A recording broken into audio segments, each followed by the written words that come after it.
روزی دوشنبه 13 август сайёҳони хориҷӣ ба дуконҳо ва бозорҳои Истанбул юриш бурданд. برای اولین بار $1 آمریکایی به 724 لیره برابر شد و مال کشور را به قدر قابل ملاحظه ارزان کرد. در فروشگاه‌های کوچه نیسان تاسی استانبول مشتریان اساساً سیاحان از کشورهای عربی صف کشیده در تلاش تبدیل پول و خریدن مال ارزان بودند. فاطمه علی همراه با دو دخترش از کویت آمده است. ما همه چیز را می‌خریم. محصولات آرایشی و محصولات شرکت نامدار را خریداری می‌کنیم. ما به فروشگاه ایستلاین پارک رفتیم. من و دخترانم محصولات شرکت‌های نامدار را با نرخ خوب خریدیم. مثل او صدها سیاح خارجی از ترکیه با بارخلطه‌های پر از مال ارزان به وطن باز می‌گردند.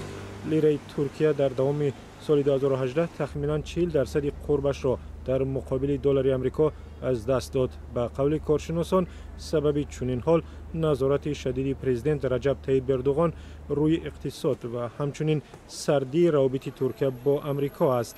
تنها در روز جمعه گذشته لیره ترکیه 18% قربش را گم کرد و بازارهای اوراق گرانبها را تکان داد.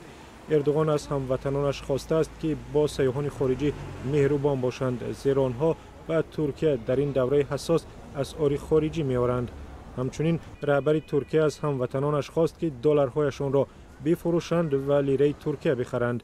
سیاح از عربستان سعودی رباع الجلال برای خریدن محصولات شرکت نامدار گوچی می‌شتابد. غمگینم که لیره بقرب شده است. غمگینم که ترکیه در چنین حال است. ولی انشاءالله وضعیت بهتر خواهد شد. یک خادم فروشگاه لباس که از آشکار کردن نامش خودداری کرد اعتراف نمود که بقوربشوی لیره باعث به طور بی‌سابقه افزایش یافتن توجه سیاحان به مال دکان‌های ترکیه شده است.